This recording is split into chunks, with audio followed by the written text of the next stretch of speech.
Nas horas de Deus, amém. Pai, Filho, Espírito Santo. Nas horas de Deus, amém. Pai, Filho, Espírito Santo. Luz de Deus em todo canto. Nas horas de Deus, amém. Luz de Deus em todo canto.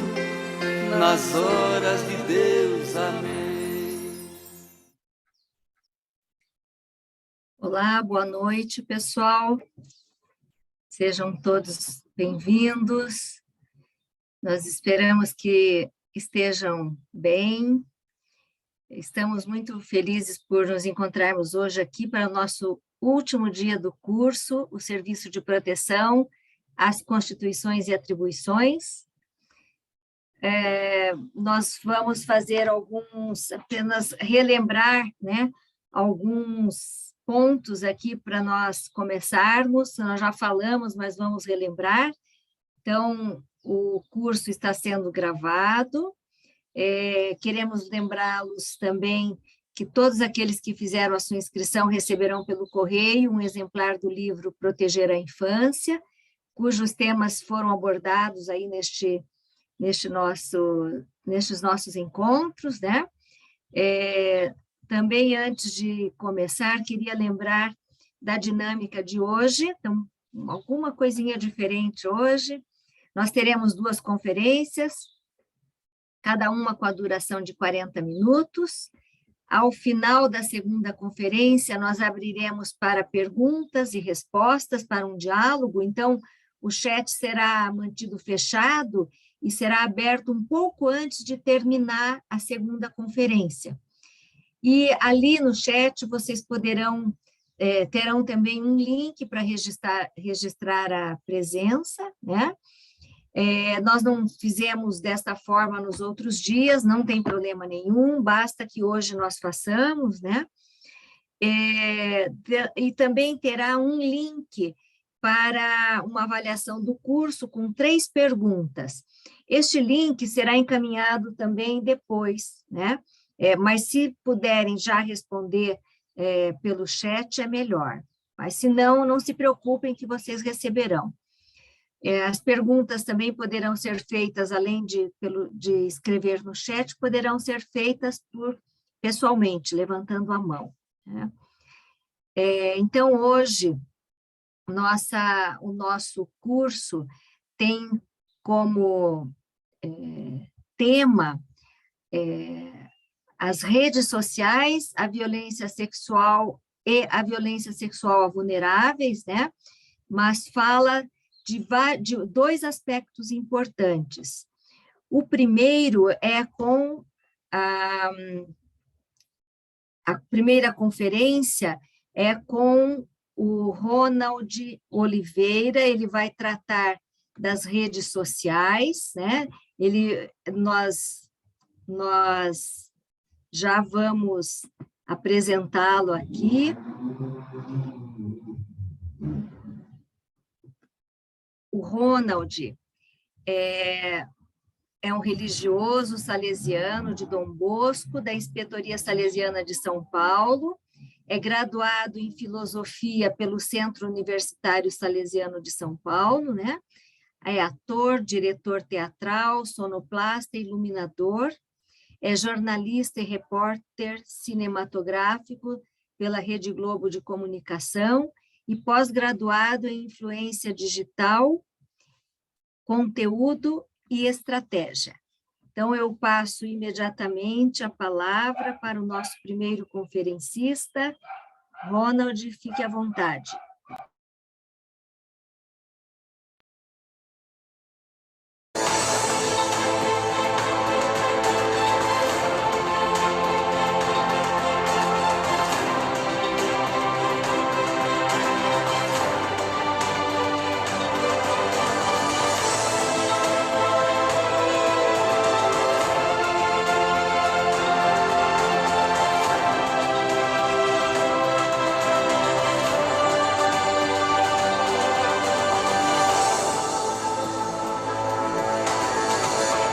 Olá, você que me acompanha nesse momento, é uma alegria muito grande falar com cada um de vocês. Meu nome é Ronald Oliveira, sou salesiano de Dom Bosco, sou jornalista, comunicador social e também contribuo com o núcleo Lux Mundi na área da comunicação. O tema de hoje e o tema que me convidaram a falar com cada um de vocês é altamente pertinente e necessário. Sim, altamente necessário, porque como igreja, nós precisamos cada vez mais estar inseridos dentro dessa realidade que Papa Bento XVI chamava de continente digital. A igreja precisa estar inserida, mas sem esquecer que é igreja. Qual é a sua essência, aonde quer chegar, quais são os seus objetivos. E começo dizendo isso sobre a relação dos objetivos, justamente porque, e aí recordo uma cena muito interessante do filme da Alice do País das Maravilhas, do livro da Alice do País das Maravilhas, onde o gato pergunta para Alice: Alice, para onde você vai? A Alice diz: eu não sei. E o gato responde: bom, se você não sabe, qualquer lugar serve. Para nós, não serve qualquer lugar. Nós precisamos, como igreja, saber onde estamos e o que é que nós queremos fazer estando nesse devido lugar. Redes sociais e violência sexual. As vulnerabilidades ao alcance das mãos.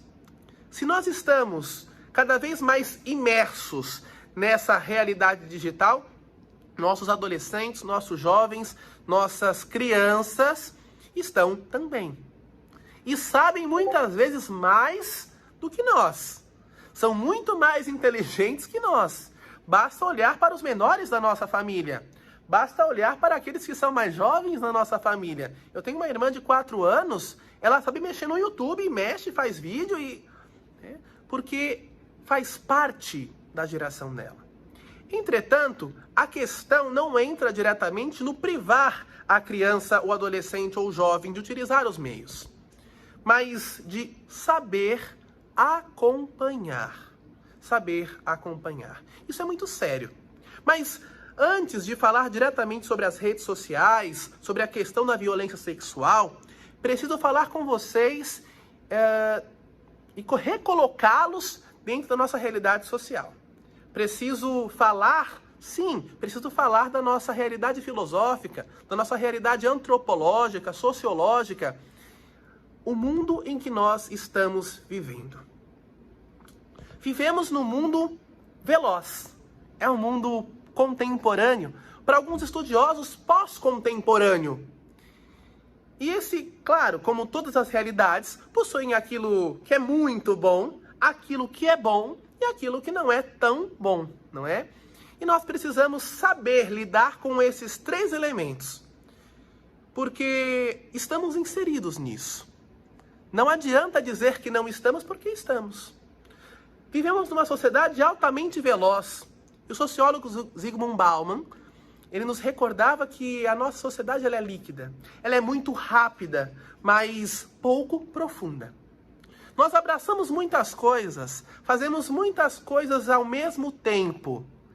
Entretanto, não nos aprofundamos em nenhuma delas. Somos fragmentados.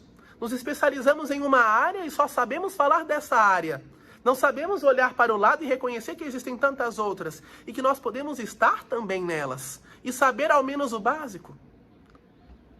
Isso incumbe em nós realidades positivas e realidades não tão positivas. E prefiro dizer assim, vejam, na era digital, nunca tivemos tão próximos dos outros, mas também nunca tivemos tão distantes uns dos outros.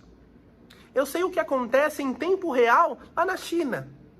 Eu sei o que acontece em tempo real em Londres. Eu sei o que acontece em tempo real em Brasília. Eu me conecto muito fácil com as pessoas. Basta marcar uma reunião, uma videoconferência, como nós estamos aqui agora, nesse momento.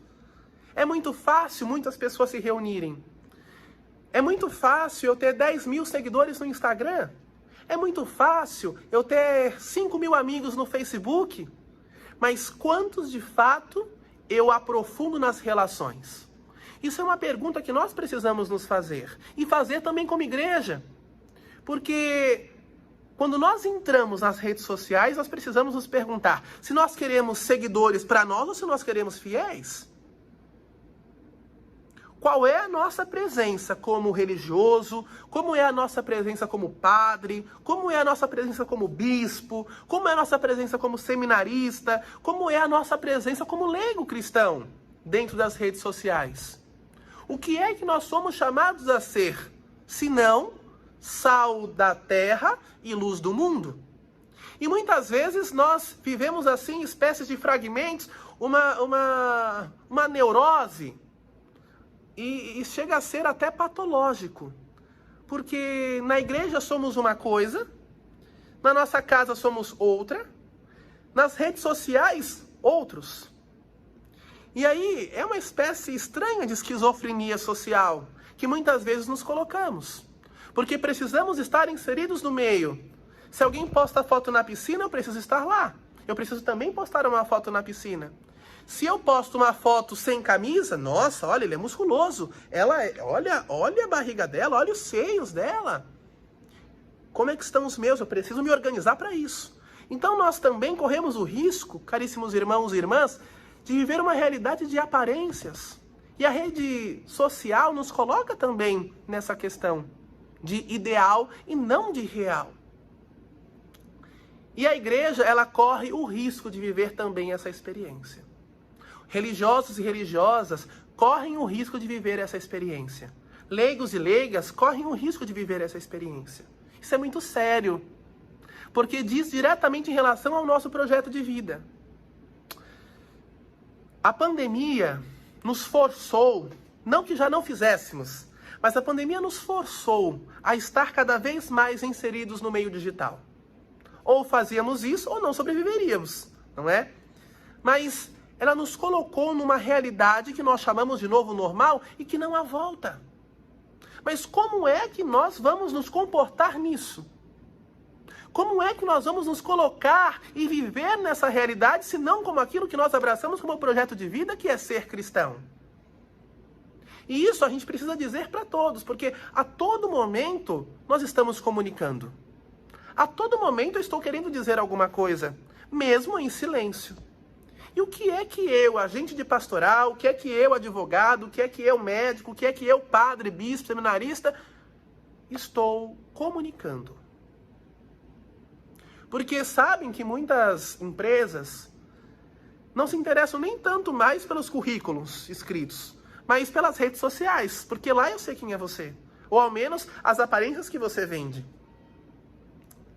Agora, a rede social é um universo, né? Agora o Facebook, Instagram, WhatsApp vão deixar de ter esse nome, né? E vão se chamar metaverso, para trazer a dimensão de um novo universo virtual, onde todos nós, porque você vai estar lá, inserido nessa realidade. Nós estamos lá, mas quem somos nós? É uma pergunta filosófica, mas é uma pergunta que cada um de nós precisa responder. Quem somos nós? Porque meu nome é Ronald, mas lá eu posso me chamar Rodrigo, para esconder a realidade e a minha identidade. Lá eu posso me chamar Bruno, lá eu posso me chamar Guilherme. Lá eu posso postar fotos daqui para baixo para ninguém saber daqui para cima e me reconhecer.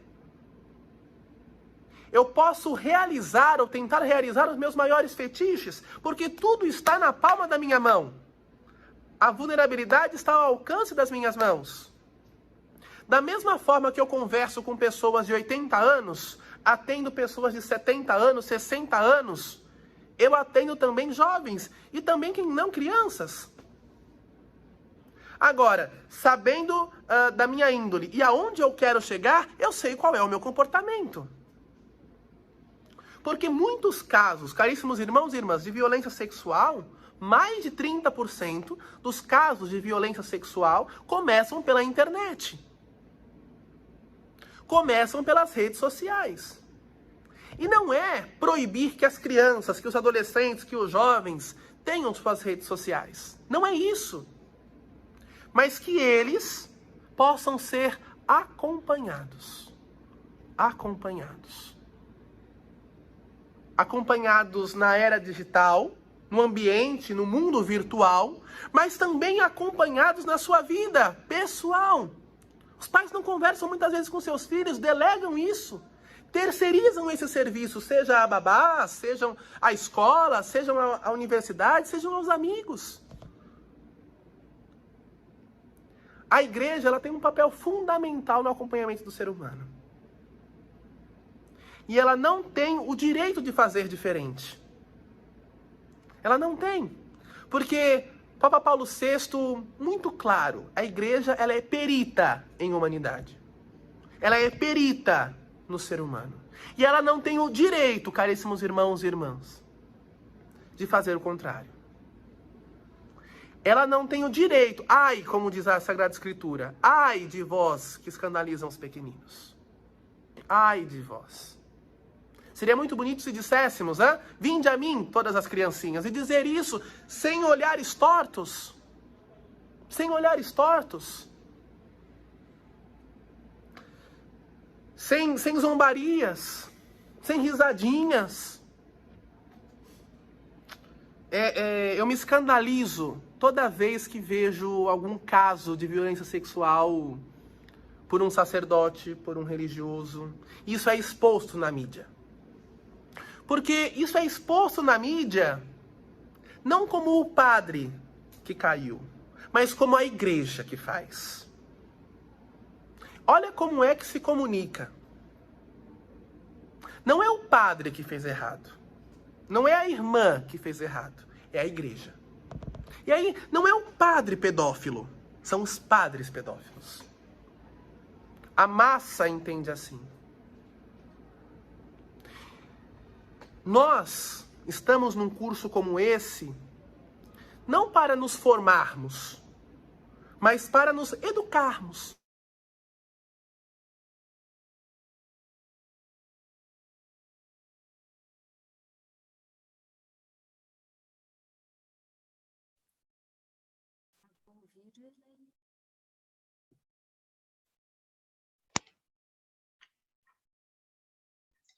Maria Eduarda, o vídeo pausou.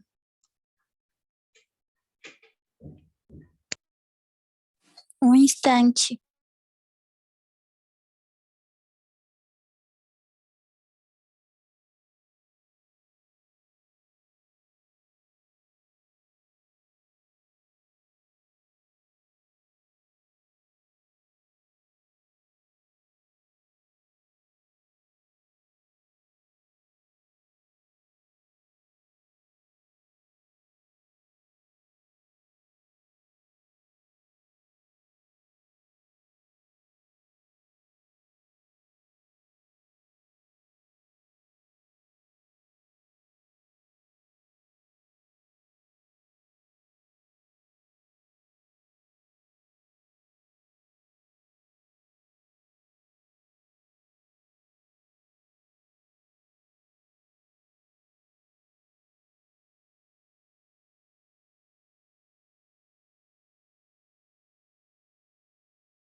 Ela é perita no ser humano.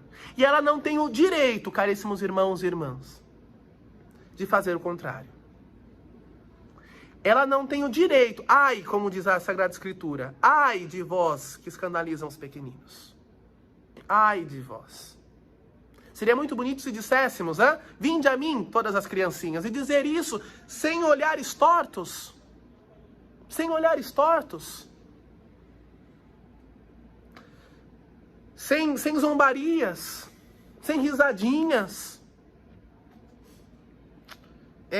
Eu me escandalizo toda vez que vejo algum caso de violência sexual por um sacerdote, por um religioso. Isso é exposto na mídia.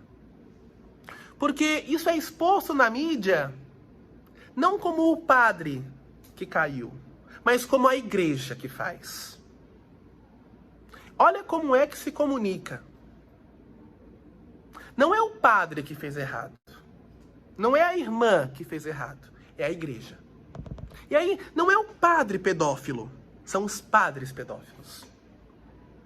A massa entende assim.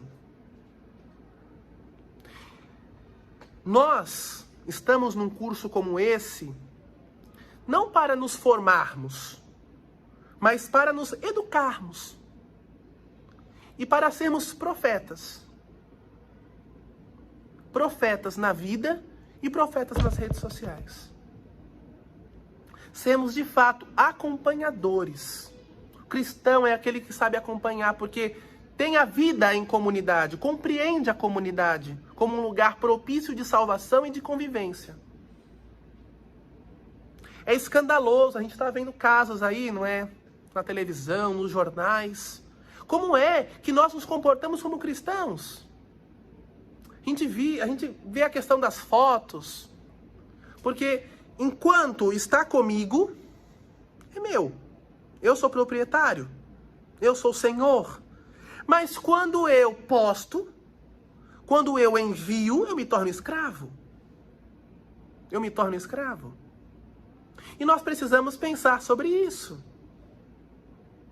Como têm sido os nossos comportamentos? Vou dar um exemplo para vocês. Como salesiano, a todo momento eu atendo adolescentes. A todo momento eu atendo jovens, crianças.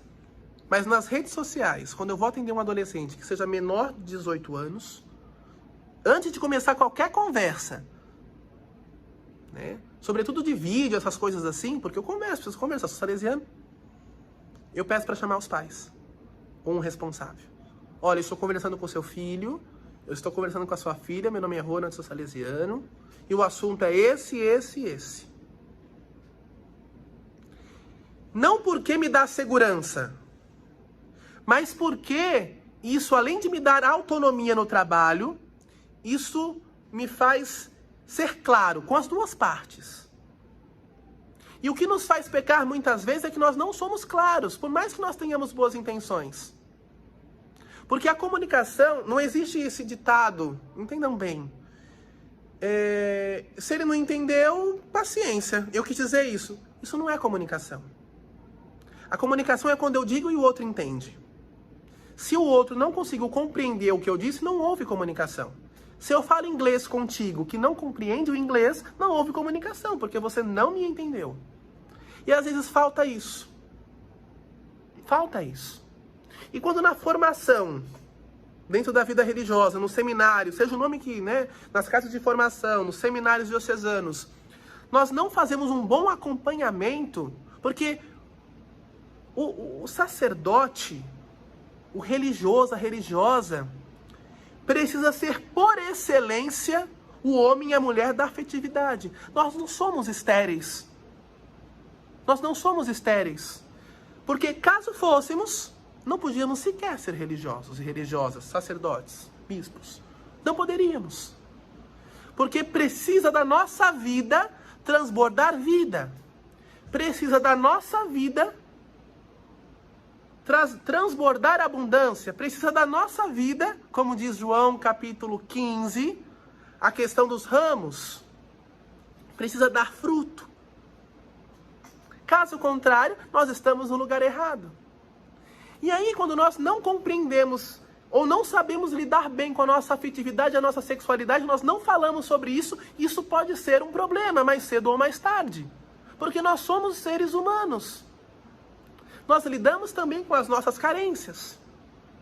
Nós lidamos também com as nossas fragilidades. Mas nós não temos o direito, como eu disse há pouco, de escandalizar, porque nós somos igreja. Nós não temos esse direito. Porque nós somos pais e mães de muitos. Pais e mães de muitos. Sim, nós somos. Nossa vocação é essa, deixar de amar exclusivamente uma família, de uma esposa, um esposo, filhos, para amar a todos. Esse é o voto da castidade. O padre diocesano também é convidado a fazer essa experiência pelo celibato, porque ele é pai de todos. Padre é pai. E ninguém tem o direito de violentar ninguém, seja com palavras, seja com gestos, sejam com toques. E o que é muito comum nas redes sociais, entre as juventudes, e que não pode ser normal entre nós cristãos, não estou nem falando mais de padre, de bispo e de freira, mas entre nós cristãos, é o nudes. As pessoas enviam nudes, como enviam mensagens, figurinhas de bom dia. E as relações começam por aí. Ou com conversas dúbias, lembra que eu falava da clareza? Nós precisamos ser claros, porque nós somos uma instituição, nós somos igreja. Ah, eu sou catequista de... Você está representando uma instituição. Ah, eu sou da pastoral da saúde, está representando uma instituição. Você é a igreja. A gente precisa ter consciência. Eu gosto muito desse termo, criar consciência. Nós precisamos criar consciência, eu começava falando isso, né? Saber onde nós queremos chegar, quais são os nossos objetivos. E muitas vezes à noite, nós colocamos capas, né? Identitárias e vamos à caça. E isso é um problema. Isso são seres humanos infelizes que não se reconhecem. E pelas redes sociais, tudo está ao alcance de todos. Tudo está ao alcance de todos. Aí ali na rede social, eu vou lá, olha e falo, olha, você tá bonitinho. Nossa, hoje na missa você tá lindo. Você tá linda. Nossa, mas que roupa. Olha, você podia ir com essa outra roupa? Olha. Nossa, a gente podia marcar de se encontrar, tomar um sorvete, tomar um café. Não há mal no tomar o café. Não há mal no tomar o sorvete. Mas o que é que está por trás disso? O que é que está por trás disso? Infelizmente, isso é uma chaga. Quantos religiosos, quantos padres, né? Utilizam-se das redes sociais para sanar as suas carências. Veja aí nos jornais. Nós somos chamados a fazer uma outra experiência. Nós estamos aqui para poder contribuir num processo educacional para profetas. Você que acompanha esse curso está sendo educado a ser um profeta. E um profeta de testemunha com a tua vida. Quem é você nas redes sociais? O que é que você está comunicando? Com quem é que você está falando? Aonde você quer chegar com quem você está falando? Não é uma questão, e não se trata de uma aula apelativa, porque não é. Mas a minha intenção, sobretudo aqui, é criar consciência. Nós precisamos entender o nosso papel de igreja. Porque quase tudo hoje se começa pelas redes sociais, né? Eu estou em casa, mas eu estou em contato com jovens que estão em Curitiba, onde eu morei. E atendo-os espiritualmente. Mas se eles me mandam uma foto, eu mando uma foto para eles, já chegou aqui, já chegou lá. E eu mantenho um relacionamento. As pessoas namoram pela internet, as pessoas casam pela internet. Eu ouço cada história de jovens, minha gente, que vocês não têm noção. De jovens que querem se matar porque foram expostos com as suas fotos. De jovens, inclusive, eu trabalho no sistema penitenciário também, né? E eu estou acompanhando um jovem preso, pegou 6 anos de cadeia. Justamente porque ele a namorada terminou o namoro com ele e expôs as fotos. Isso é crime. Mas percebe a que ponto nós chegamos? E isso acontece com membros da igreja. Com leigos, leigas, religiosos, religiosas, padres, bispos. A quem é que nós estamos seguindo? Onde é que está a criação das personagens? Se está no eu ser padre? Se é um personagem tudo isso? Ou se é naquilo que eu faço nas redes sociais? Porque se eu sou pastor, se eu sou pastora, no caso das irmãs, o leigo também é chamado a ser pastor, porque todos nós somos igreja, povo de Deus. Onde é que nós precisamos conduzir? Até onde nós precisamos conduzir? Nós somos chamados a ser acompanhadores em todos os lugares. As redes sociais precisariam nos beneficiar nisso, num contato mais personalizado, num acompanhamento mais contínuo. Não em sanar as nossas feridas, não em sanar as nossas carências, não em sanar as nossas fragilidades, ainda mais falando-se dos pequeninos, ainda mais falando dos adolescentes, porque isso causa um trauma inestimável, inigualável para a humanidade dele, para o ser humano dele, para o psicológico, para o emocional, para o físico, mesmo que não haja toque. Porque a violência sexual, ela não precisa ser necessariamente só o toque, mas aonde eu quero chegar? Me assusta ver algumas fotos de sacerdotes, ver algumas falas de sacerdotes nas redes sociais, algumas brincadeiras dúbias. E eu não estou aqui com a intenção de julgar ninguém.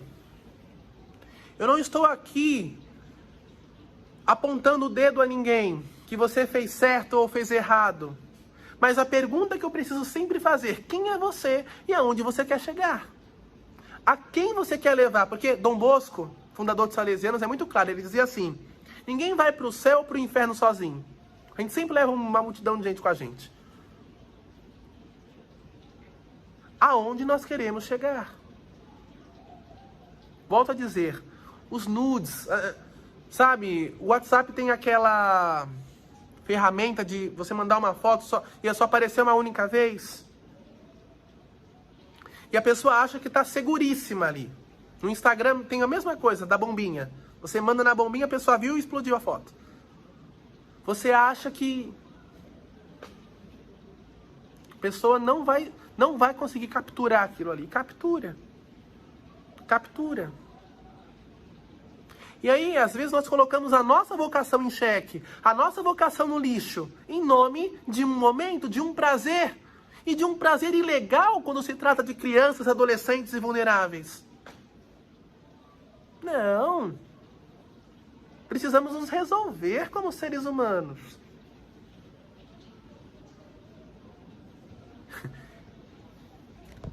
Volto a dizer, esse nosso encontro, ele é um encontro de consciência, de criação de consciência, de pensar acerca do pensamento.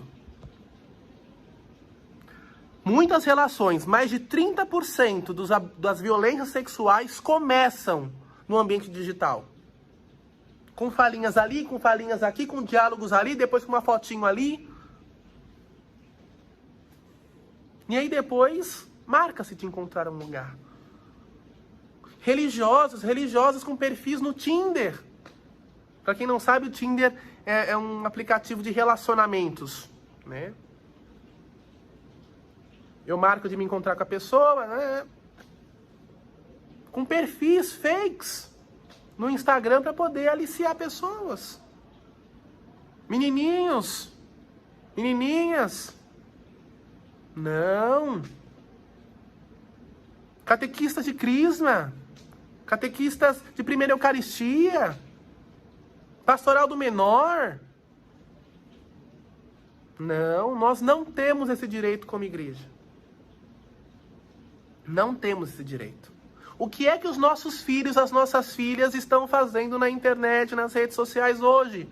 Nós precisamos acompanhar o que os nossos catequizandos, as nossas catequizandas estão fazendo nas redes sociais, nossos coroinhas, os nossos acólitos. Não é também nós acompanhar, deixa eu ver seu celular aqui. Não, mas é conscientizar os pais. É falar sobre isso. A igreja, ela tem algumas coisas, né? A gente não fala algumas coisas. É tabu para nós algumas coisas. Não, nós precisamos falar. Porque se a igreja não se abre para falar sobre isso, os nossos adolescentes, as nossas crianças vão procurar essa informação em outros lugares. Se a nossa casa, se nós não somos capazes, dentro da nossa casa, com os nossos familiares, com nossos pais, nossa mãe, falar sobre isso, as nossas crianças, os nossos adolescentes, os nossos jovens vão procurar, sem sombra de dúvidas, em outro lugar. E talvez a informação seja fake news. Se nós não falamos sobre sexualidade, o Google vai ensinar. Os sites de relacionamento vão ensinar. Eu não gostaria, se tivesse um filho, que ele aprendesse pelo Google. Eu não gostaria que a minha filha aprendesse o que é sexualidade no Tinder. Ou conversasse com um amigo sobre isso. Mas eu gostaria que a comunidade eclesial falasse, tocasse nesse assunto. Eu queria que a comunidade eclesial acompanhasse a adolescência. Acompanhasse o ser criança. Jesus fazia essa experiência. Isso é muito significativo para nós compreendermos o ser igreja, compreendermos e nos entendermos dentro desse dinamismo. Caríssimo irmão, caríssima irmã que me acompanha nesse momento. O assunto é sério e atual, porque você está no meio tecnológico para assistir essa aula. Você está com o celular. Se você não está assistindo pelo celular, seu celular está perto de você. Você está conectado a muitas coisas. Teu filho também. Tua filha também. O Papa tem Twitter. Todos os dias ele posta um tweet. Ali é a presença da igreja. Mas nós também somos. Desculpem se de alguma forma eu estou muito repetitivo. Mas é criar consciência. Sabe, a água bate tanto na pedra que fura, diz o ditado. Aonde nós queremos chegar? O que é que nós estamos comunicando? Porque da mesma forma que eu posso hoje participar de uma missa ao vivo pela internet, pelo YouTube, eu posso também entrar em algumas coisas que não me convêm. Eu posso entrar em chats que não me convêm. Eu posso falar com um jovem bonitinho, uma jovem bonitinha que eu atendo, sabendo da carência dele e sabendo da minha carência, e ninguém saber. Porque a questão não está em ser divulgado pela mídia. Porque, eu faço tranquilo, e ninguém sabe, ótimo. A questão não é essa, a questão é de consciência. A questão é de consciência. Eu não faço porque ninguém vai saber. Eu não faço primeiro porque é um crime.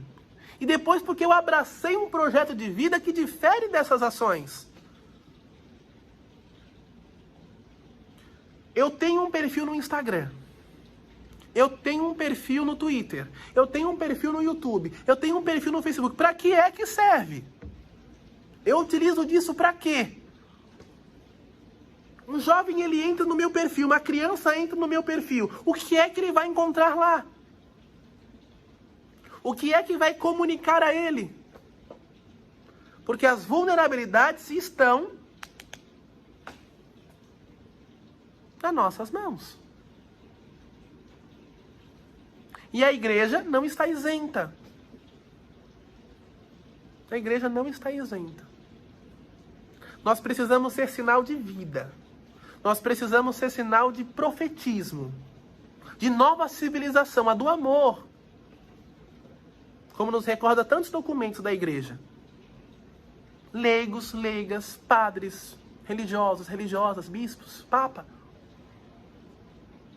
Precisamos ser esse sinal. Como cristãos, porque abraçamos um projeto de vida. E as nossas redes sociais não podem ser esquizofrênica. Aquilo que nós somos na missa, precisamos ser fora dela. Aquilo que nós somos numa experiência de rede social, precisa condizer, o ideal precisa acontecer, precisa ser real lá. Precisa ser real lá, precisa ser real fora no universo digital. Nós não precisamos nos maquiar. O nosso cristianismo não pode ser maquiado. Não precisa. Porque nós somos chamados a ser homens e mulheres de Deus. Também nesses ambientes. A igreja precisa estar lá e está. Mas precisamos reconhecer os nossos papéis. Porque tudo começa por um oi. Tudo começa por um olá. Tudo começa por um e aí? Você tá bonita hoje? Você tá bonito hoje, hein? Nossa, eu não consegui tirar o olho de você. Eu sou padre, eu sou religioso, eu sou religiosa. Isso condiz, eu sou catequista, eu sou ministro da Eucaristia. Isso condiz, dizer ainda mais para uma criança, para um adolescente, para um jovem. Isso não condiz dizer a ninguém, né? Olha, deixa eu ver uma fotinho sua. Não. Nós não somos chamados a essa experiência, minha gente. Nós não somos. Mais do que falar de teorias, a gente precisa falar de vida. Isso precisa tocar o coração de vocês. E eu escolhi falar assim. Eu escolhi tocar a realidade assim.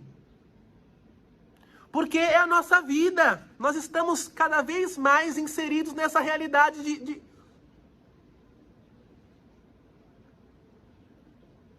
É muito ruim, na posição de jornalista, noticiar alguma coisa contra a igreja. Porque está indo diretamente contra aquilo que é o meu projeto de vida. É certo que padre é que nem avião. Religioso, religiosa é que nem avião. Só é notícia quando cai. Porque uma floresta, uma árvore que cai faz mais barulho que uma floresta inteira que nasce. Sim, é verdade. Porque existem muito mais padres santos, muito mais religiosas santas, religiosos santos, do que esses que são criminosos. Mas aí é que está. Não deveria existir esses criminosos. Não deveria, isso não deveria ser notícia. Nós deveríamos estar na área, nas boas áreas dos jornais, não nas áreas policiais. A igreja não é chamada a estar na área policial. Nós somos a igreja. Nós somos, você que acompanha esse curso é a igreja. Desculpa assim se os meus nervos, eles, né? Mas eu estou falando daquilo que eu convivo e ouço dos nossos jovens. Que acompanham as redes sociais, acompanham os noticiários, construam as notícias. Escrever sobre algo de dentro de casa corta o coração da gente. E nós podemos evitar. Nós podemos evitar, procurar ajuda. Procurar ajuda. Aquilo que eu deposito na rede social e depois apago, não apaga. Não apaga. Aquilo que você deposita lá, acabou. Vulnerabilidade ao alcance das mãos de todos. De todos. E aí fica... Às vezes eu não gosto de escrever algumas coisas no WhatsApp, prefiro dizer... Porque no WhatsApp, muitas mensagens, quando você manda, você fica à mercê da interpretação do outro. Às vezes um oi... Nossa, a pessoa tá séria, mas eu só disse oi. Ele não entendeu minha entonação, ele leu e interpretou como ele entendia naquele momento. Então... Nós devemos estar nas redes sociais, claríssimo, mas nós precisamos ser assertivos na nossa presença.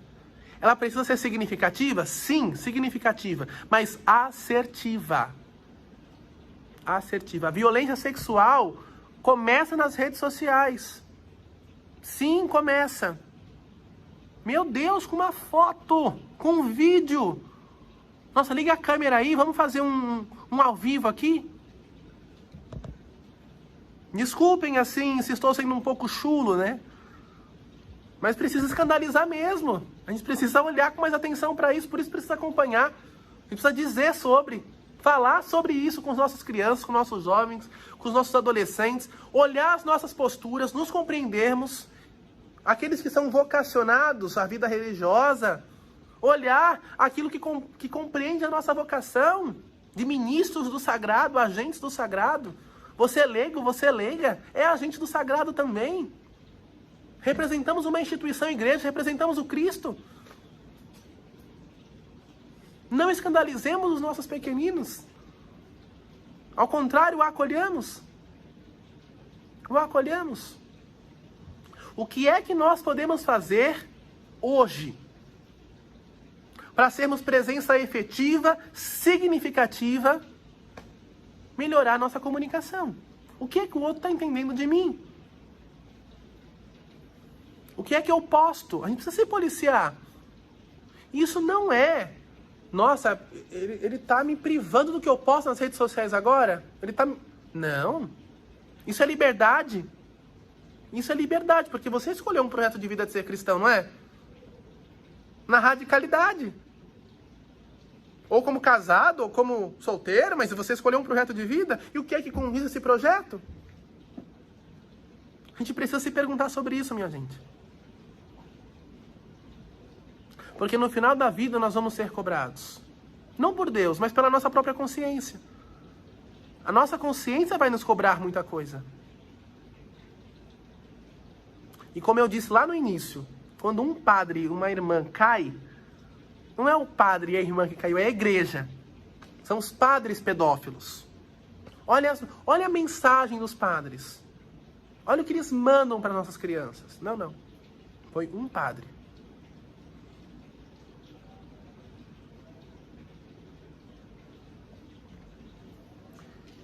É um momento de refletir.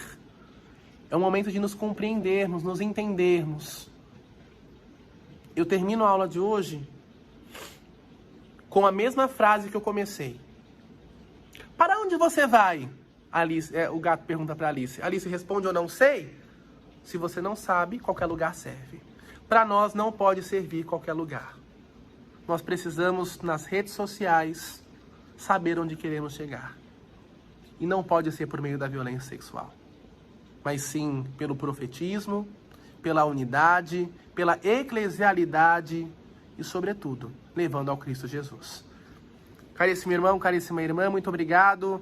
Eliane, Elaine, irmã Maria Luísa, muito obrigado também pela oportunidade de dizer alguma coisa, alguma palavrinha nesse curso de hoje.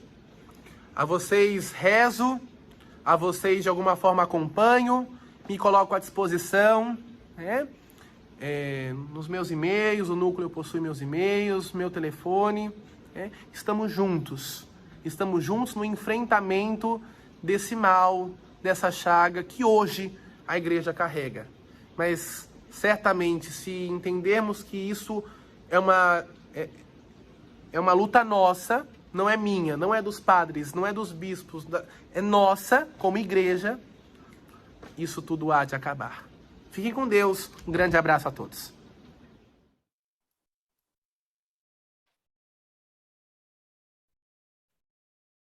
Muito obrigada, Ronald, pela tua fala. O Ronald está na sala conosco aí também, né? Então, esse primeiro momento foi excelente, muito obrigada. Nós agora passamos de imediato para a nossa segunda... Não, antes de passar de imediato para a segunda conferência, eu acho que eu vou repetir aqui alguns avisos que eu dei no início, porque algumas pessoas ainda não tinham entrado, né? Então, nós vamos abrir o chat durante no final da segunda conferência agora, porque vamos deixar também o link para nós anotarmos a nossa presença, e também um link para uma resposta, assim, de uma avaliação do nosso curso, né? Então, vamos abrir um pouco antes do final da segunda fala, para que vocês possam registrar a presença e que também possam avaliar o curso. Pode deixar para fazer depois, não tem problema, mas a presença é importante que seja registrada antes de terminar, tá bem? Então, nós passamos agora para a nossa segunda conferência, né? A segunda conferência será ministrada pela terapeuta ocupacional Fabiane Olivia Ardengue, que é pós-graduada em Neurociências e Comportamento. Ela atualmente está concluindo um Master em Prevenção de Abusos no âmbito eclesial, na Pontifícia Universidade do México, em parceria com o CEPROME. Atuou por 16 anos no Centro Internacional para Crianças e Adolescentes do Movimento dos Focolares na Itália, onde se especializou em projetos de formação integral para pré-adolescentes e adolescentes, um dos quais o projeto Up2Me, que é a formação integral, formação e educação à sexualidade e afetividade, ministrando cursos de formação de formadores, de formação de formadores em vários países do mundo. Então, em Angola, também por 5 anos, atuou como professora da disciplina de formação integral humana e trabalha como coordenadora geral da AFASO, Associação Famílias em Solidariedade, em Porto Alegre, que atende crianças e adolescentes em situação de vulnerabilidade social. Então, professora Fabiane, passo imediatamente a palavra para você. 40 minutos. Ok. Boa noite a todos, então. A Eliane já apresentou ali tantas coisas, né? Mas estamos juntos hoje. Eu agradeço o Ronald também por aquilo que disse, né? E realmente a nossa fala de hoje, eu vou compartilhar aqui a tela para a gente poder apresentar aqui o nosso PowerPoint. Vamos ver se estou conseguindo. Está dando, né? Está dando para ver. Então, o nosso tema, né? Aquilo que hoje que temos que falar é sobre a educação em um contexto de comunidade, né? Como dizia Ronald, realmente, ambiente seguro, não tem outro ambiente seguro senão a comunidade, né? Então, o que a gente quer dizer hoje, né? Porque esses instrumentos, né, alguns princípios pedagógicos e critérios práticos para o bem-estar de crianças e adolescentes, por que a gente quer tratar disso? Porque a gente precisa ter adultos, aqueles aos quais se confia, os nossos grupos de crianças, de adolescentes, devem ser pessoas dotadas, né, de certas competências relacionais e possuir algumas ferramentas didáticas que lhes permitam saber gerir o grupo, fazer com que as crianças cresçam em um contexto seguro. É isso que a gente quer também dentro da igreja, né? E a ação educativa, né, não é tanto tarefa de uma única pessoa, né, de um professor, ou de um catequista, ou dos pais. É essencialmente uma tarefa comunitária. Tem um famoso provérbio da Uganda, né, em África, estive ali por 5 anos, né, onde diz que para educar uma criança é necessário uma tribo, uma aldeia. E é essa aldeia segura que todos nós queremos construir, também dentro da igreja, né, uma aldeia segura, onde as nossas crianças e adolescentes estejam seguros. Então, para isso, precisa uma comunidade, precisa uma aldeia inteira, não uma só pessoa, né? E o grande desafio de todo educador hoje, a gente está falando de educação, né, é fazer com que cada pessoa desenvolva o seu potencial máximo, né, que se sinta única na sua forma de ser, de sentir e de habitar o mundo. E, ao mesmo tempo, que essa pessoa seja incluída em um grupo, em uma série de relações que permitam a sua realização. Então, esse é o objetivo da pessoa em relação, né, do nosso desafio de educador. Porque a ideia da pertença é muito importante para o desenvolvimento da personalidade de cada pessoa. Então, essa pessoa precisa pertencer e se desenvolver com o seu potencial máximo, né? O ser humano não nasceu isolado, né? Nasceu para viver em relação. E as relações afetivas que temos nas nossas famílias, com os nossos amigos, professores, colegas, nos alimentam e aos poucos transformam a nossa vida, né? Então, essa pessoa em relação, né, capaz de amar e de ser amada, é o paradigma que inspira a nossa ação educativa. Então, isso aqui é muito importante, quero que vocês memorizem, né? A pessoa em relação, capaz de amar e de ser amada, é esse paradigma que tem que inspirar cada ação educativa nossa, né? Também, então, nesse contexto de comunidade. Então, educar em um contexto de comunidade é a condição mais segura. Não tem um outro, né? Já partimos da pessoa em relação, precisa ter uma comunidade para ter uma condição segura, né? Também de educar um contexto onde se quer educar. E segundo um psicólogo americano, o Yuri von Brenner, o desenvolvimento, né, de uma pessoa depende da rede de relações na qual ela se encontra.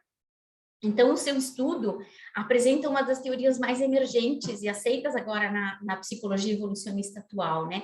E ele defende a tese que o ambiente ecológico em que vivemos, ele não é neutro, mas condiciona a pessoa, principalmente no período evolutivo, de forma positiva ou negativa. Então, esse ambiente ecológico, né, não é neutro. E também em muitos estudos da neurociência, né, se diz que o ambiente moldando os comportamentos, né? Então, é muito importante isso. Então, esse von Brenner, ele tenta classificar 4 estruturas que são concentricamente em torno ao sujeito. Então, tem a pessoa, existe um microsistema, que refere-se aos relacionamentos mais próximos de uma criança, com a sua família, com a sua escola, né? Depois temos um mesossistema, que inclui as relações de 2 ou mais ambientes, né? Por exemplo, esse mesmo sistema é inter-relação de 2 ou mais ambientes, por exemplo, como os pais se relacionam com os professores, ou como os pais se relacionam com os avós, como é que os pais se relacionam com a família maior, bem como com a sociedade. Então, é esse outro mesossistema, né? Que são as inter-relações de 2 ambientes. Depois existe um exossistema, que são os elementos que condicionam a vida da criança, mesmo que não tenha uma relação bem direta com ela, como, por exemplo, a situação laboral do pai, da mãe, o fato de pertencer ou não a uma comunidade violenta ou uma comunidade protetora. Então, não são ligados estritamente na relação direta da criança, mas de um exossistema, né? Depois existe o macrosistema, que é configurado pela cultura, pelos valores, pelas tradições na qual vive a criança, né? Se eu nasci no Brasil, se eu nasci na África, se eu nasci na Europa, se eu nasci, né, em que tipo de sociedade. Então, esse é o macrosistema, né? São os valores, as tradições. E, posteriormente, foi incluída uma 5ª etapa, que é o cronossistema. Esse cronossistema refere-se ao momento da vida no qual a pessoa se encontra em relação às situações que ela está vivendo. Por exemplo, a morte de um ente querido é interpretada de uma forma diferente dependendo da própria idade. Então, todos os níveis desse modelo ecológico proposto dependem uns dos outros. E, portanto, é necessária uma participação conjunta desses diferentes contextos e uma comunicação entre eles, né? Segundo a literatura internacional, né, cada criança cresce em um ontossistema, né? Onde existe uma dimensão de risco, que é esse vermelho que vocês veem, né, de risco e de vulnerabilidade, mas também vive em um sistema, em uma dimensão de proteção e de competências, que influencia também o seu desenvolvimento e ativa a própria resiliência.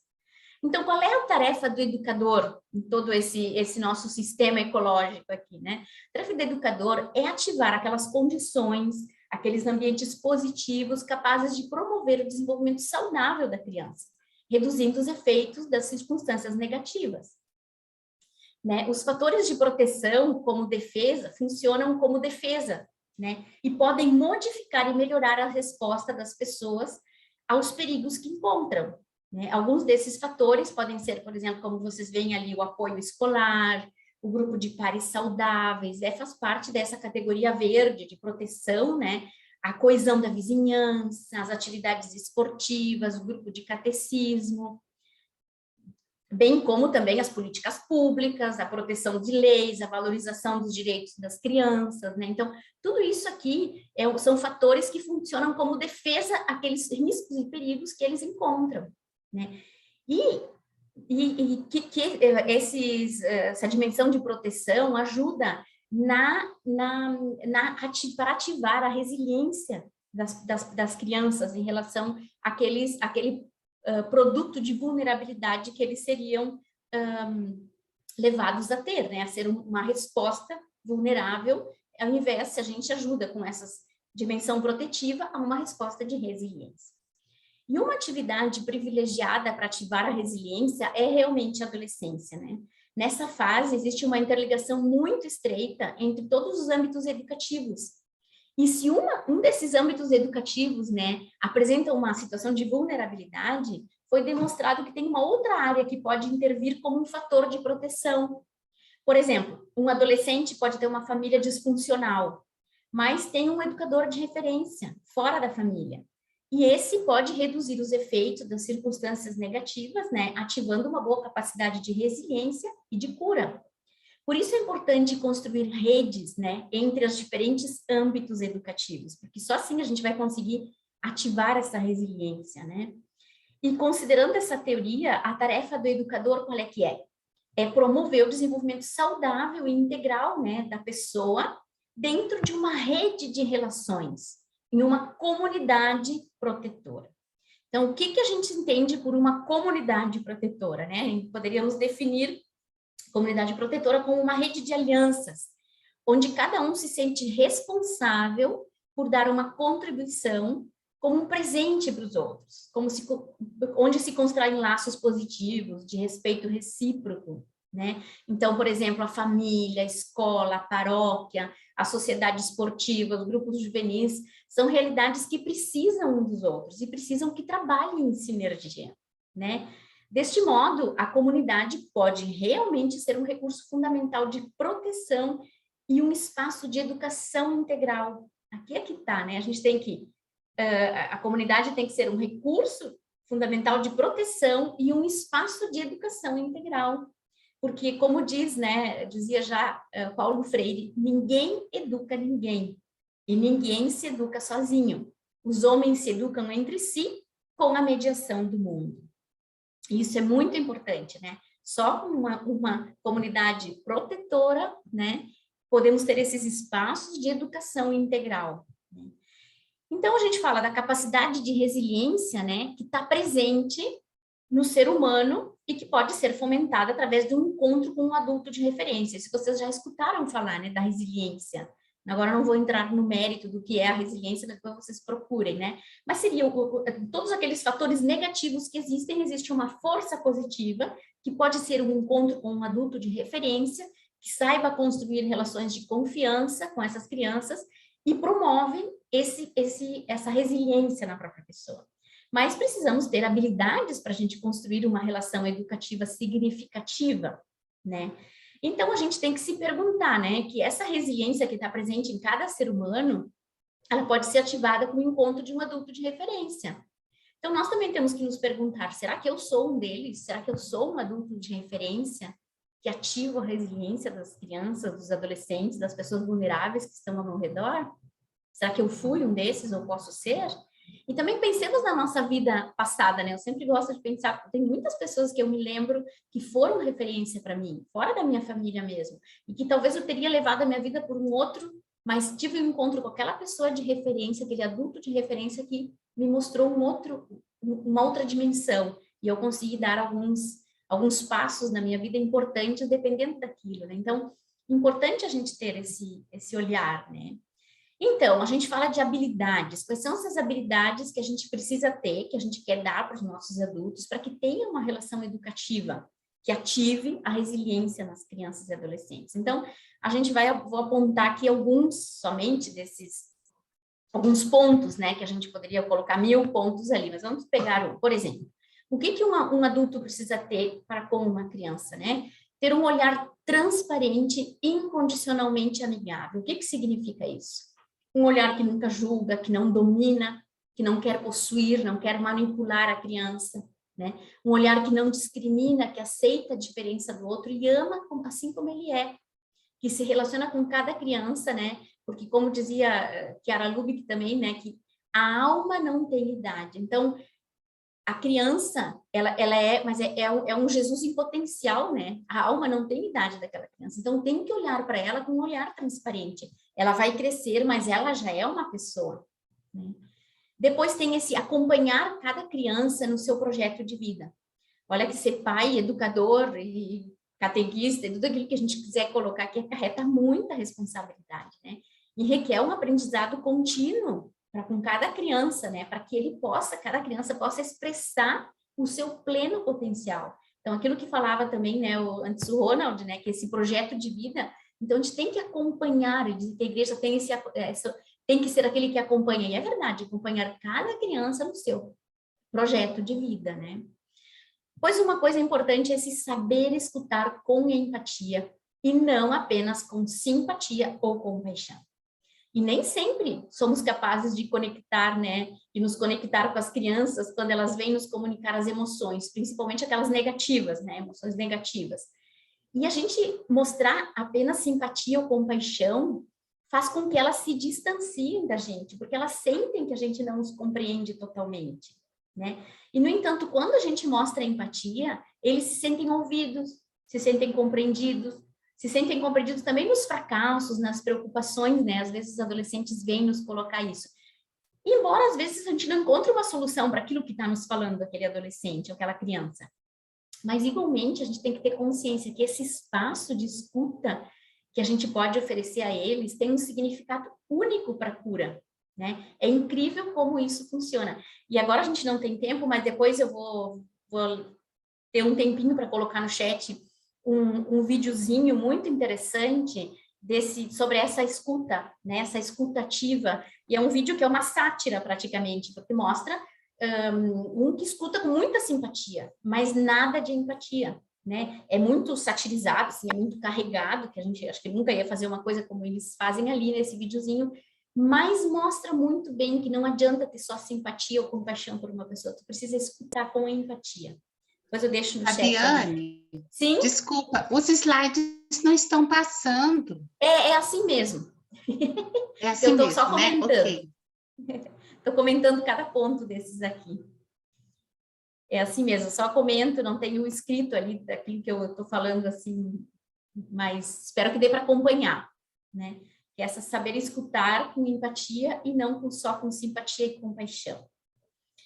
Isso seria tudo uma outra lição, né? Uma outra aula que a gente deveria ter para a escutativa, né? Muito interessante. Porque a gente não se dá conta, mas, por exemplo, enquanto que eu falo para vocês, eu estou comunicando aquilo que eu sei, né? Mas não, qual é o momento que eu aprendo? É no momento no qual eu escuto. Se eu não escuto, se eu não aprendo a escutar, eu não vou aprender nada. Não vou aprender coisas novas. Eu vou sempre ficar naquilo que eu só escuto a minha voz, o que eu sei, né? Então, são vários aspectos dessa escutativa que precisa ter, né? Escutar com empatia as crianças. Uma outra habilidade que a gente precisa ter é promover uma comunicação assertiva, como dizia Ronald, né, mesmo. O que quer dizer uma comunicação assertiva, né? Aprender a comunicar com clareza, com eficácia as próprias emoções e opiniões, sem ferir o outro, sem atacar, né? E um outro aspecto importante dessa capacidade assertiva diz realmente respeito ao cuidado do próprio corpo e a definição de um espaço de proteção pessoal, né? E de privacidade, onde a pessoa se desloca sem permitir a entrada de estranhos. Então, se eu ajudo a promover uma comunicação assertiva das crianças, que elas saibam dizer as próprias emoções, as próprias opiniões, eu ajudo ela também a ter uma própria capacidade assertiva do próprio corpo, saber quem eu sou, como dizia Ronald, e aqui ninguém me toca, né? Então, a gente é uma coisa transversal, a gente precisa ajudar nós, adultos, a comunicarmos com eles, mas ajudá-los a que eles aprendam essa comunicação assertiva. Um outro aspecto é esse acreditar profundamente nas possibilidades de cada criança, né? Buscando todas as formas de destacar o aspecto positivo.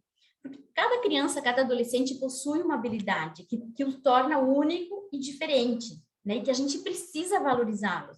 Por exemplo, às vezes é saber patinar, saber correr, ter um sonho de ser um grande cientista, um grande artista, cozinhar, assobiar. A gente precisa, né, se aplicar nesse reforço positivo, porque no momento da conquista da própria identidade é importante ter esse reforço positivo. E se a gente não souber ter esse reforço, aplicar esse reforço positivo neles, eles vão procurar o reconhecimento fora da família, vão procurar assumindo comportamentos negativos, que os façam sentir importante, ou que sejam como um chamado de atenção, né? Então, isso é muito importante, né? Reforçar as possibilidades que cada um tem. Promover para que eles sejam protagonistas do próprio processo educativo e abandonando o hábito que a gente tem, né? De educador, de professor, de pai, de catequista, que a gente considera eles como um objeto no qual a gente tem que preencher de conteúdos e de valores que nós consideramos importantes. Então, a gente não pode considerá-los, né, como esse objeto. A gente tem que promover para que sejam eles os protagonistas do próprio processo educativo, né, em um modo indutivo, tem todos os modos, né, como fazer isso, mas a gente tem que abandonar esse hábito que a gente quer preencher eles de conteúdo de valores, porque a gente considera importante saber como fazer isso, a gente tem que torná-los protagonistas, senão não adianta, a gente vai estar dando um discurso de moral, e vai entrar por aqui e vai sair por lá, né. Depois, criar uma relação de reciprocidade. Hoje, no centro da educação, a gente sabe que não está nem o educador, nem o aluno, né? No centro da educação está a relação educativa que se estabelece entre esses dois diferentes atores, que é o aluno e o professor. Então, é um espaço relacional, né? Com um clima educativo acolhedor e que valoriza as qualidades de ambas as partes, né? Então, criar essa relação de reciprocidade. Não existe o educador, o catequista e o aluno, e quem tem o peso, não, existe uma relação, né, entre os dois, e essa relação educativa é que vai proporcionar uma educação ou um aprendizado, né.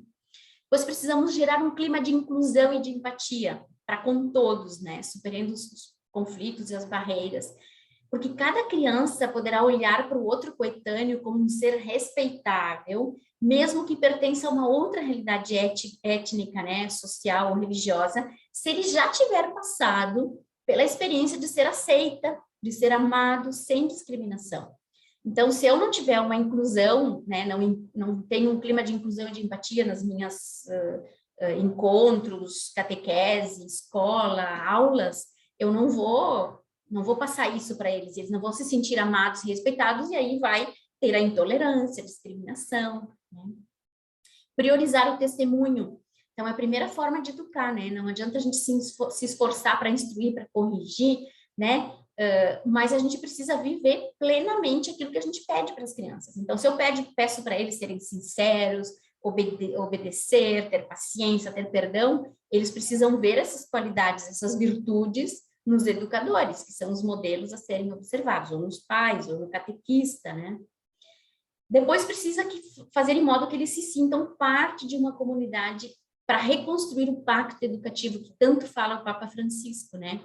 Que educar é uma tarefa muito difícil, não pode ser realizada sozinho, mas precisa ter o apoio de um corpo de educadores que saibam trabalhar em sinergia, né? Essa palavra muito bonita, mas que precisa ter essa sinergia. Que temos que construir uma aldeia todos juntos, né? Para educar as crianças, para educar para o futuro, né? E aqui eu mostro aquilo que o Papa Francisco disse, né?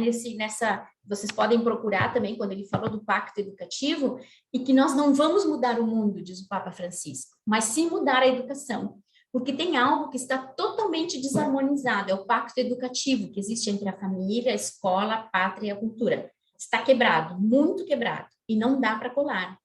O pacto educativo deve ser retrabalhado harmoniosamente, porque só assim, se todos os responsáveis pela educação dos nossos filhos se harmonizarem, a educação pode mudar.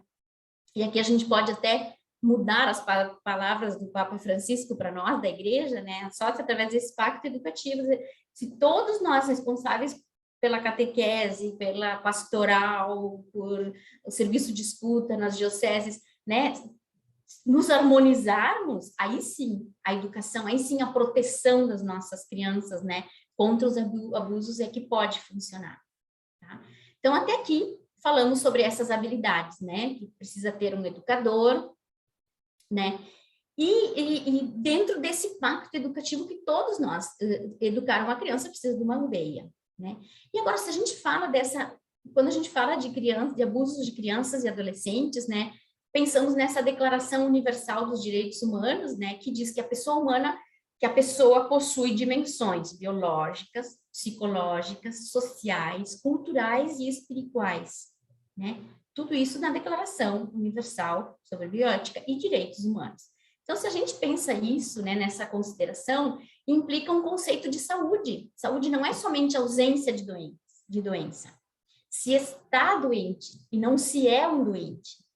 Então, quando eu penso numa saúde, é um estado completo de bem-estar físico, mental e social. Então, quando ocorre um abuso sexual é uma violação dos direitos humanos da criança, né? Uma violação dos direitos humanos para com uma criança, porque afeta a sua natureza, toda a sua pessoa, todas as suas dimensões, né? Todas aquelas ali que dizem né, nesse direito fundamental de todo ser humano. E porque afeta também o bem-estar comum, o bem individual. Então, o abuso sexual em crianças provoca um sofrimento no indivíduo e na sociedade. Então, não adianta dizer, sim, teve aquele abuso, foi aquela criança naquela família. Não, toda a comunidade é afetada por isso, né? Então, não podemos ficar... E porque tem uma violação dos direitos humanos, não é uma brincadeira, né? Então, a gente já escutou até na fala do professor Jefferson outro dia, né, que a sexualidade humana é um processo progressivo de fases que requer tempos muito particulares para se desenvolver. E essa sexualidade vai se desenvolvendo através das distintas etapas da vida, né, até que vai culminar num vínculo de casal, né, num vínculo erotizado como adultos.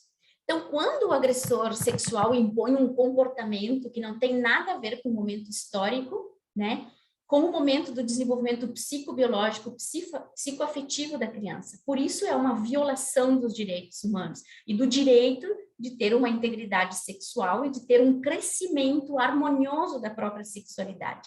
Com uma agressão sexual, isso vem rompido completamente, né? Então, existem aqui, vou entrar só em algumas coisas, que existem algumas diferentes respostas a um trauma, né? A gente diz, a criança teve um abuso sexual, ou um abuso de poder, ou de consciência. Então, a complexidade dessas experiências traumáticas determinam o modo como cada pessoa vai responder particularmente a isso. Vai depender do próprio temperamento, não todos têm uma resposta igual a um trauma, né? O tipo de evento, a pessoa que provocou o trauma, se era da família, se não era da família, se era próxima, a rede social com a qual essa criança conta, né? Então, tudo isso é importante. E digo isso por quê? Porque às vezes quando vem nas escutas, né, vocês que estão nas dioceses, aí dizem, mas como é que essa criança reage assim, a outra reage diferente? Tem alguma coisa que não funciona? Não, tem que ir na especificidade de cada criança, de como responde a esse trauma. Né? E existem alguns fatores fundamentais que interferem na resposta desse trauma. Por exemplo, um abuso sexual, né? A idade do início do trauma e a duração que teve.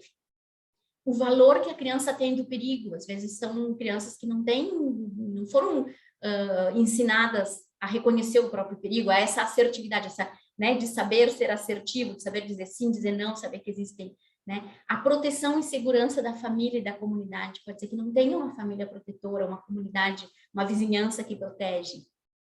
As características pessoais da vítima, né? Experiências, recursos e habilidades que ela tem desenvolvido. Tudo isso vai depender na resposta que ela vai dar ao próprio trauma, né? O seu temperamento e a existência de algum tipo de patologia. Às vezes as pessoas já possuem um tipo de patologia. E com o trauma isso vem evidenciado, não é que ela teve agora um tipo de resposta a esse trauma, então foi que ela adquiriu uma doença não, ela já tinha talvez algum fator, né? Agora falando da neurociências, e que depois foi desenvolvido, essa patologia se desenvolveu, tá? Então, quando a gente fala do fator idade, então, crianças muito pequenas, na idade pré-escolar, por exemplo, entre os 3 ou 6 anos, têm um repertório limitado de recursos psicológicos. Então, ele mostra uma estratégia de negação do acontecido. Por isso que é difícil crianças de 3 ou 6 anos contarem alguma coisa. Tem um processo de negação. Crianças muito pequenas, elas não são conscientes do alcance que teve o abuso sexual, né? E isso explica o fato que muitas vezes elas demonstram até carinho para o próprio adulto agressor. Aqui eu conto uma experiência que a gente teve, assim, recentemente, até, de uma criança que a gente sabia que estava tendo, supunhamos que estava sendo abusada em casa, mas não se sabia por quem, como abordar essa coisa. Então, a gente fez várias sentadas com essa criança, desenhos do pai, da mãe, até que a um certo ponto, essa criança, começamos a falar sobre como é que ela fazia xixi. Ela fazia diferente do maninho. O maninho tem um outro modo de fazer xixi, você tem um outro modo, você viu que é diferente. Aí ela disse, mas sabe que o meu pai, ele faz xixi branco. Aí quando deu aquilo, né, então tu tem que captar aquilo que a criança está dizendo, né? Então, ali a gente entendeu. Aí disse, mas então quem mais faz esse xixi branco? Né? Então, é esse, aquele. Então, a gente começou a entender, então, elas não sabem explicar o que aconteceu, fui abusada, ele tocou partes íntimas, não sabem o que é isso. Então, tu tem que estar antenado para aquilo que a criança diz, né? E na idade escolar, dos 6 aos 12 anos, é mais frequente os sentimentos de culpa, de vergonha diante do acontecido, porque já tem uma pequena consciência, que aquilo não é uma coisa que tem que se fazer, né? Não sabe explicar, mas já tem. Então, é muito frequente o sentimento de culpa, de vergonha. E, em especial, gravidade é na adolescência, quando acontece também um abuso sexual, porque o agressor pode ter tentado o coito. Então, existe um risco real de uma gravidez, né? E adolescente toma consciência do alcance dessa relação incestuosa, por exemplo, se foi, né, com alguém da família.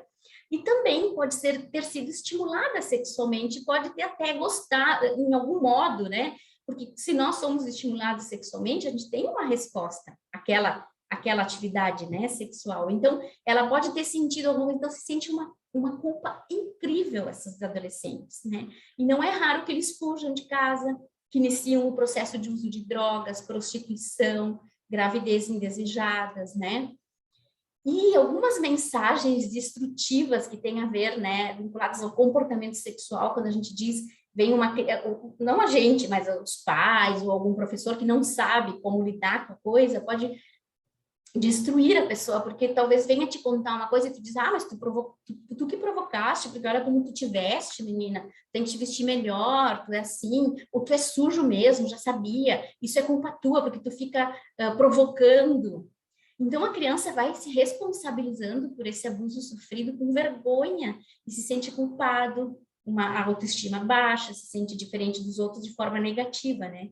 E podem aparecer essas ideias suicidas ou comportamentos, né, suicidas, isolamento, autoagressões, abuso de substâncias, né, comportamentos criminais. Tudo vem dessa resposta, né, que dão a esse.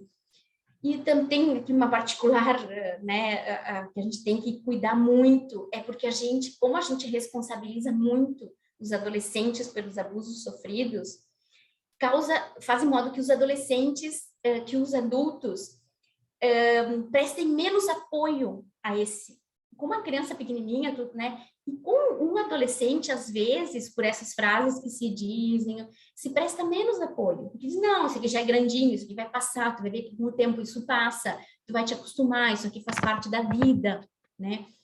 E precisa ter muito cuidado, porque essas respostas podem culminar em suicídio, né? Como vocês veem, esse autolesionismo é muito grande, né? E esses dias eu li até uma tese de doutorado que dizia que autolesões, feridas emocionais que gritam na pele. Essas feridas aí não são uma coisa que se cortou porque quer bonitinho, porque são essas feridas emocionais que gritam na pele da pessoa, né? Então, ter uma particular atenção para com os adolescentes quando vêm relatar, né? Porque eles precisam de mais apoio até, né? E não deixar, não, isso vai crescer, faz umas terapiazinhas e isso deu, não basta. Então, aqui também quando existe a violência, né, vítimas de abuso sexual, existe uma alteração psíquica e uma alteração anatômico-funcional cerebral quando acontece um abuso sexual na infância ou na adolescência, porque é um processo de maturação também orgânica e também funcional do próprio cérebro. E existe uma alteração nisso, né? E não sei se vocês já ouviram falar da genética e da epigenética, não vou fazer uma aula de neurociências, tá? Mas só para dar, assim, uma ideia do que acontece. Que, por exemplo, a genética, o que é? A genética é o nosso DNA, né? E para explicar o que é a epigenética, eu vou dizer como se fosse, a genética é um sistema operativo do nosso celular. O celular vem com um sistema operativo, o nosso computador vem com um sistema operativo. Mas para ele funcionar, a gente baixa as apps, né? Eu quero ter o Facebook, eu quero ter... Então, são as apps que tu vai baixando. Para explicar, assim, muito leigamente, né, essa coisa da epigenética, é assim, o nosso DNA, depois, ele vai grudando as nossas experiências positivas ou negativas que fizemos, e isso é os apps que vão se acumulando ao redor do nosso DNA. Então, a gente é programado, né? Existe uma programação genética cuja execução varia conforme o ambiente. O nosso genoma, né, aquilo que é o nosso DNA, ele não é sensível somente ao próprio núcleo das células, né? mas as informações que continuam fluindo do mundo e das experiências que fizemos. Então, isso eu digo por quê? Que a gente tem que ter, não precisa saber todas essas coisas, mas assim, ter uma... Porque vocês lembram daquela aula que deu a professora Veríssimo, né, a Simone, e ela falou de um estudo de caso que tinha uma paciente, não lembro bem assim o que foi a queixa da paciente, mas dizer que ela não tinha muita relação com os homens, ela sentia que tudo, tinha medo dos homens, né, da parte masculina, de todas. E aí ela fez uma terapia sistêmica, né, e foi entender que a avó dela tinha sido violentada num canavial e passou assim também psicologicamente, dizendo que os homens não prestam, que os homens têm que se cuidar, mas também passou no DNA, do DNA da avó, daqueles traumas que ela viveu, não curados, não resolvidos, e a epigenética levou até, né, a essa geração, né, 3 ou 4 gerações. Então, por que é importante isso? Para a gente saber que quando existe um trauma, a gente precisa curar, a gente precisa procurar todas. Não adianta dar dinheiro para a família para que isso vai passar e não, tem que acompanhar essas crianças, tem que acompanhar esses adolescentes, porque nós vamos ter gerações que vão ser influenciadas por esse trauma que ela teve na infância, tá? Só para dar uma ideia, assim. Depois existem consequências psicológicas, né, iniciais, que tem nas vítimas de abuso sexual infantil, e que Pereda ele divide isso em vários problemas, por exemplo, emocionais, cognitivos, de relação, funcionais e problemas de comportamento. Tudo isso acontece nas vítimas, né, de abuso sexual. Então, por exemplo, problemas emocionais, vamos dar só umas pinceladas para vocês, talvez vocês que escutaram alguns casos, algumas vítimas, vocês veem que tinha também isso, né? Então, problemas emocionais, medos, fobias, sintomas depressivos ansiosos, baixa autoestima, sentimento de culpa, transtorno de estresse pós-traumático, né? São problemas emocionais. Depois existem problemas cognitivos, a hiperatividade, problemas de atenção e de concentração, baixo rendimento escolar, déficit de atenção e de hiperatividade. Mas aqui, atenção, não é que eu vou dizer assim, aquela criança é hiperativa, então ela foi abusada sexualmente. Não, gente, isso aqui é um conjunto de possíveis respostas, né, que essas vítimas de abuso sexual infantil podem apresentar, e que tem que ter no mínimo umas 4 ou 5 de tudo isso que eu estou falando, para poder depois, porque é um sinal de alerta. Mas não quer dizer que toda criança que tem baixo rendimento escolar foi abusada sexualmente. Então, cuidado com as casísticas, né? A gente está dando aqui ideias daquilo que seriam os sinais, possíveis sinais, né? Que pode ter sido de um abuso sexual. Hiperatividade pode vir de outros problemas, não só de um abuso sexual, mas se tem hiperatividade ligada a outros, né, desses níveis de problemas, aí eu vou ter um alerta para dizer, será que não aconteceu? Problemas de relação social, elevado isolamento, menor quantidade de amigos e de jogos, é muito comum nas vítimas, né? Mas não só, outros problemas também apresentam esse problema de relações.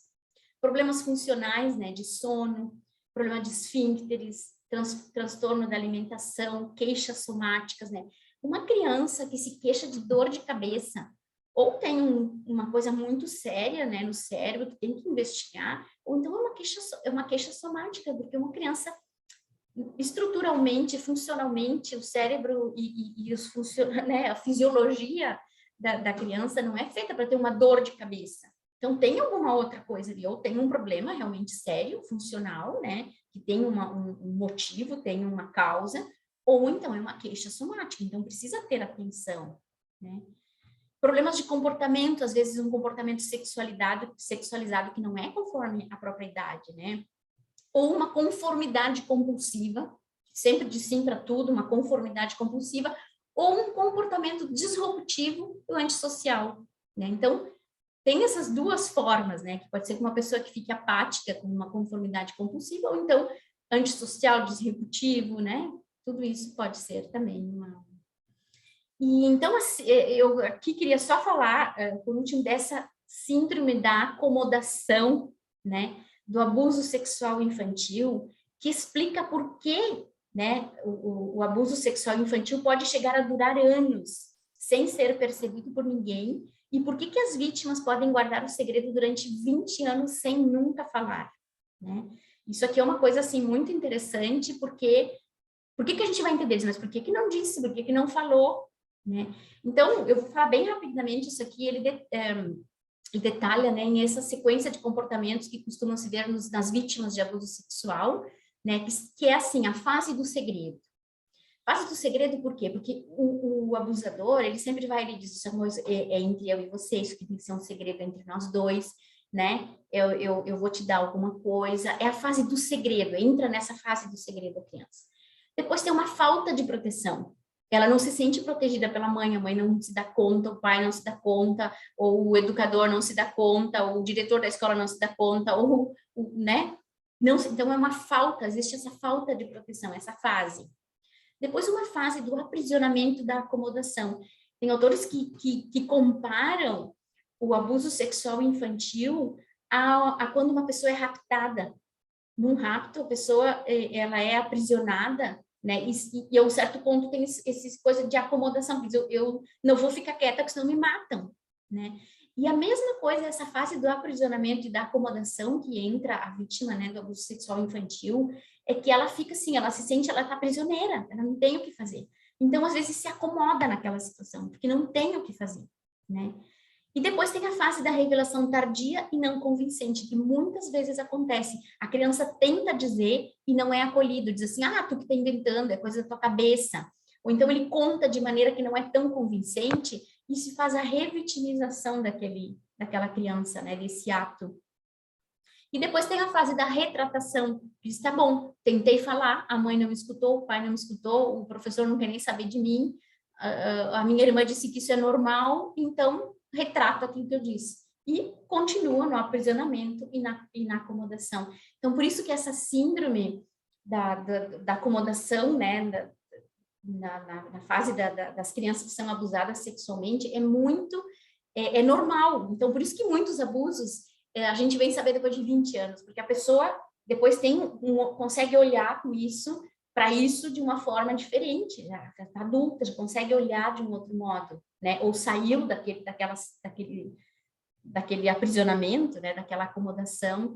Mas, então, isso é muito importante que a gente saiba que existe também, né? Então, são todas essas conjunturas, dessas dinâmicas que tornam o abuso sexual infantil único pela sua capacidade de destruição, porque ele afeta todas as áreas existenciais, as capacidades afetivas e, sobretudo, a visão do mundo e de si mesmo. A criança vítima de abuso sexual e um adolescente, eles têm uma visão do mundo e de si mesmo completamente deturpada daquilo que é o normal, né? E por isso que um acompanhamento dessas crianças deve ser feito por especialistas. Não adianta qualquer pessoa querer acompanhar, porque não tem a capacidade, tem que ter elementos, tem que ter instrumentos para poder lidar com isso, né? Então, é fundamental que a gente tenha programas de qualidade de intervenção contra a violência. E aqui eu vou dar, assim, para acabar a nossa aula, quais são esses... para a gente dizer, temos que ter um programa de qualidade na intervenção da violência, mas quais são esses critérios que a gente tem que ter para dizer que um programa é de qualidade na intervenção contra a violência? Eu dou algumas pistas, né? Existem muitas, mas aquilo que... Então, o trabalho em rede. Então, a coordenação interinstitucional e interdisciplinar é a garantia de uma qualidade no trabalho contra a violência. E uma intervenção na violência que não envolva as esferas educacional, social, da saúde, polícia, judicial, não vai ter sucesso. Então, essa rede deve refletir protocolos de ações, né, de ação comuns, e no projeto de circuitos locais de prevenção. Então, um trabalho em rede. Não adianta dizer, tem um projeto ali que faço eu e não sei quem. É um projeto em rede, para poder ser critérios de qualidade. Ter uma avaliação constante. Os programas de intervenção devem ser avaliados sempre para verificar a sua eficácia, não só no final, né? Porque o trabalho em rede, em equipe, pressupõe uma avaliação, uma supervisão, né, do processo. Porque se uma vez que esse processo for fracassado, né, não tiver sucesso, então eu não vou mais ter, né? No final, que eu vou avaliar que foi um erro, eu não vou mais poder remediar, vou ter que começar tudo de novo, um outro processo. Se eu vou avaliando, eu tenho modo de ir adaptando, né, esse programa para que ele seja realmente eficaz. Então, uma avaliação constante é importante. Capacitação de profissionais, né? Os profissionais que atuam nos casos de violência devem ser devidamente capacitados. Então, por um lado, é isso que eu falei, que todos nós, todos que trabalhamos com famílias, com adolescentes, com crianças, temos que receber uma formação específica sobre a violência, sobre a detecção e a atuação no caso que ocorra uma violência, né?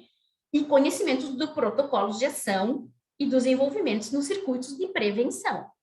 Por outro lado, todas as intervenções no procedimento judicial e terapêutico devem ser realizadas por profissionais especializados no atendimento às vítimas de violência, que possam realmente evitar a revitimização, né? Então, todos nós temos que ter essa formação, mas para poder detectar, encaminhar, saber para quem falar e envolver todos esses, né, circuitos de prevenção, mas precisam ter, quando falo de procedimento judicial e de terapêutico, eu preciso de profissionais especializados nisso, tá? A acessibilidade dos recursos às vítimas, né? Então, os projetos dos recursos devem ser adequados às necessidades dos destinatários, e não a outros tipos de critérios, né? Eu tenho que saber se aquilo que eu estou fazendo é uma necessidade do usuário, né? Então, e que é necessário e é um critério fundamental para as vítimas, né, que vêm relatar alguma coisa. Então, não se trata de criar tantos recursos, mas de garantir que aqueles que a gente tenha sejam adequados e que a população saiba da existência, né? Tem que ser acessível, não posso dizer que eu tenho lá um programa contra a violência e não tenho acessibilidade a esses recursos, eu não dou acessibilidade, né, às vítimas, às famílias, às pessoas que vêm procurar. A satisfação do usuário, então, criar um critério de qualidade do serviço entre outras coisas, a satisfação do usuário pela eficácia das suas intervenções. Então, a avaliação desse parâmetro deve ser sistematicamente incorporada ao desenho de programas de intervenção e aos recursos assistenciais. Eu preciso ter uma avaliação, pedir para o usuário se ele está satisfeito, quais foram as dificuldades que encontrou, o que a gente poderia melhorar, se tu tivesse que recorrer de novo ao nosso serviço, o que a gente poderia fazer de diferente? Isso é muito importante. Visibilidade pública, né? Os recursos, os programas que trabalham a questão da violência tem que ser conhecido pela população, né? E tem que todo o pessoal da comunidade tem que saber, tem que ter acesso e saber que se no momento de risco eu posso ir lá, né? E denunciar, posso ter saber para quem eu vou falar. E isso se trata da visibilidade pública, porque senão eu posso produzir uma necessária consciência, né, dizendo que o problema existe, que precisa denunciar, mas depois eu digo onde é que eu vou, o que eu faço, com quem que eu falo, né? Então, isso aqui contribui para que a denúncia seja feita e para a erradicação, realmente, né, da violência. Então, a visibilidade pública, muito importante. Trabalho de longo prazo com multiplicadores, né? Erradicar a violência é um objetivo de longo prazo, que só pode ser alcançado através de um trabalho conjunto de qualidade em diversos campos, né? Nos quais estão envolvidos esses multiplicadores, tanto na formação dos profissionais, como eu falei, ou de todas as pessoas que trabalham nesse âmbito, como no atendimento às vítimas, né? Então, eu preciso ter multiplicadores desse trabalho. A gente não pode dizer, somos aqui 5 e vamos dar conta de tudo. Não, a gente precisa formar outras pessoas, formar os educadores, para os catequistas, a pastoral da família, a pastoral social, a pastoral da criança, para que saibam disso daqui, para que, né, que ajudem nesse encaminhamento. Depois, eu acabo aqui com uma frase do Papa Francisco, né, que falando sobre os abusos, né, que dizia, é uma tarefa, essa de comunicação, de erradicação da violência sexual, né, dentro da igreja, é uma tarefa que envolve e diz respeito a todos nós. Sentir-se parte de um povo e de uma história comum nos permitirá reconhecer nossos erros com uma abertura capaz de se deixar renovar por dentro para gerar uma cultura do cuidado e nunca mais a todos os tipos e formas de abuso e violência. Então, o Papa Francisco nos dá, assim, ele realmente, né, a gente tem que olhar para essas coisas, não adianta a gente se esconder, né, atrás, e temos que gerar essa cultura do cuidado, mas todos nós, né, diz respeito a todos nós, né? Então, com isso acaba a minha fala, deixo aqui também os meus contatos para qualquer coisa, né, que a gente possa conversar, e agora estou disponível para as perguntas e respostas. Desculpa que eu fui rápida, mas eu não queria passar o tempo. Muito obrigada.